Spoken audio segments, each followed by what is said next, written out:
সে যদি বাংলাদেশি না হতো আমরা বুকে গুলি করতাম। এবং আপনার বিশ্বাস করা উচিত যে একটা গুলি করার পর ওই রাত্রে আমাদের ঘুমাতে অনেক কষ্ট হতো, আমরা হাজার হলেও মানুষ। তো so what, we are trained to kill. রাষ্ট্রীয় বাহিনীগুলোর ভয়াবহ নির্যাতনের তথ্য আমাদের সামনে এলো এবং বলা হয়ে থাকে শেখ হাসিনার শাসনামলে নিরাপত্তা বাহিনীর ভেতরে দায় মুক্তির একটা সংস্কৃতি গড়ে উঠেছিল। তাদের বেশিরভাগই কখনো মনেই করতেন না যে অপরাধের জন্য তাদের জবাবদিহি করতে হবে, এমনকি তারা এসব কর্মকাণ্ডকে অপরাধ বলেই মনে করতেন না। গুম খুন, দিস ইজ, আমরা যদি বলি এটা একটা এক্সট্রা জুডিশিয়াল কিলিং, এটা মানবাধিকার লঙ্ঘন। এটার কোনো এক্সপ্লেনেশন নাই। কেউ এক্সপ্লেন করতে যাবে যে আমি এই কাজটা করেছি, এটা ঠিক করেছি, এই কোনো সুযোগ নাই। গুম কখন থেকে আসলো, কেন আসলো? আমি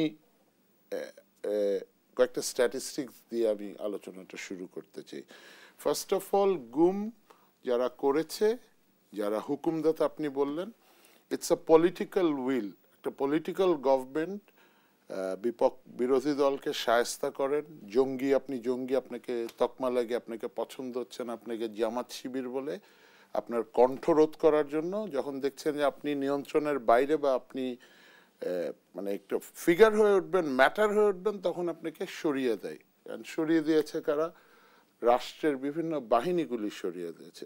আমরা কি জানি ঢাকা শহরে কতগুলি সেফ হাউস আছে, কতগুলি আয়নাঘর আছে? আপনারা তো ডিজিএফআই আয়নাঘরের কথা বলছেন, এবং 5ই আগস্টের পরে ডিজিএফআই আয়নাঘর থেকে ব্রিগেডিয়ার আজমিকে বের করে আনা হয়েছে, গোলাম আজমের ছেলে, one of the finest officer Bangladesh আর্মিতে। ওনার একটাই দোষ, উনি গোলাম আজমের ছেলে। এটা তো রাষ্ট্রের দোষ, ওনাকে কেন সেনাবাহিনীতে নেওয়া হয়েছে?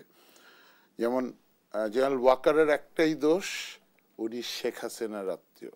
সো আমরা কামিং ব্যাক টু গুম, গুম খুনের সাথে যারা জড়িত ছিল, যা তাদের বিচার আমরা চাই। আমি যদি গুম খুনের সাথে ডিজিএফআই হয়ে থাকি, অতি উৎসাহী হয়ে সরকারের প্রমোশনের, আমার প্রমোশনের জন্য বা ব্যক্তিগত বেনিফিটের জন্য গুম খুনে মদত দেই বা সহায়তা করি, আমি আমার বিচার চাই।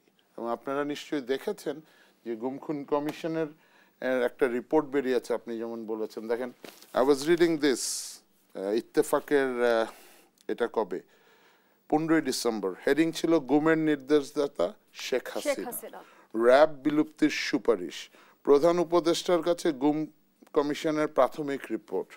অভিযোগ পড়েছে 1676টা, আর এর মধ্যে যাচাই বাছাই হয়েছে 758টা। এবং এই কমিশন প্রধান উপদেষ্টাকে রিকোয়েস্ট করেছেন যে আপনি একটু আয়নাঘরটা দেখে আসেন। এবং এর পরদিনই যখন প্রধান উপদেষ্টার প্রেস উইং থেকে একটা স্টেটমেন্ট দেয়া হয়েছে, গুম যারা হয়েছে, যেসব ক্ষতিগ্রস্ত পরিবার, সেসব পরিবারগুলি সাহস পেয়েছে কমপ্লেন করার। এখন গুম কারা করেছে, কি কারণে করেছে, এটা সবাই জানে। ভাই বলেছেন যে পলিটিক্যাল গভর্নমেন্ট বা শেখ হাসিনার নাম এসছে, ওনার নির্দেশ ছাড়া তো একটা গুমও হয়নি। এবং এটা জনশ্রুতি আছে যে উনি, মৃত্যু ওয়াজ এ নাম্বার ফর হার, মানে একটা মৃত্যু আমাদের কাছে, আমরা সেনাবাহিনীতে চাকরি করেছি, আমরা মানুষ মারার জন্য উই আর ট্রেন, মানে শত্রুকে মারার জন্য। তারপরে যখন আমরা হিল ট্র্যাক্সে চাকরি করতাম, শান্তি বাহিনীর সাথে আমাদের এনকাউন্টার হতো, তো আমার নিজের নিরাপত্তার জন্য, আমার রাষ্ট্রের সার্বভৌমত্বের জন্য তো আমাকে, আপনাকে গুলি করতে হবে শান্তি বাহিনীকে। আমরা চেষ্টা করতাম গুলি করতে হাঁটুতে, পায়ে, যাতে তার মৃত্যু না হয়। সে বাংলাদেশি, সে যদি বাংলাদেশি না হতো আমরা বুকে গুলি করতাম। এবং আপনার বিশ্বাস করা উচিত যে একটা গুলি করার পর ওই রাত্রে আমাদের ঘুমাতে অনেক কষ্ট হতো, আমরা হাজার হলেও মানুষ। তো so what, we are trained to kill. But দেখেন, আগের রেজিমের আমলে যেই কথাগুলি আসে, কিভাবে গুম হয়, আপনি গুমের কথা বাদ দেন, আপনি 5ই আগস্টের আগে জুলাই মাসে যাত্রাবাড়িতে মনে আছে ওই দৃশ্যগুলি, ছাত্রদের, মানুষজনকে কিরকম করে মারা হয়েছে, পুলিশ কিভাবে নৃশংসভাবে মেরেছে এবং নিশ্চিত হওয়ার জন্য আবার ফায়ার করেছে একটা মৃত মানুষকে, হি ওয়াজ ডেড, তারপরে ফায়ার করেছে যে তার মৃত্যু নিশ্চিত হয়েছে কিনা। আপনাদের কি মনে আছে? আমরা তা এত তাড়াতাড়ি কেন ভুলে যাই?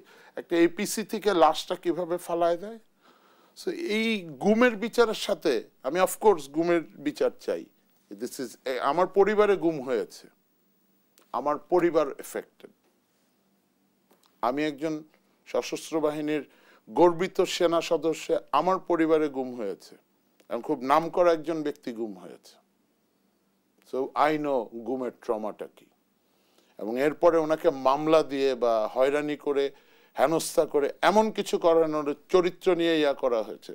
সো যারা গুম হয়েছে তাদের কাছে তো আর রাষ্ট্রের কোনো জবাব নাই, আমাদের কোনো জবাব নেই। আমাদের একটাই যদি জবাব হয়, এই কমিশনটা যদি এনশিওর করে প্রপার বিচার, এবং আমার রিকোয়েস্ট একটা নাগরিক হিসাবে এই যারা পলিটিক্যালি এটা অর্ডার দিয়েছে তাদের বিচারটা হতেই হবে।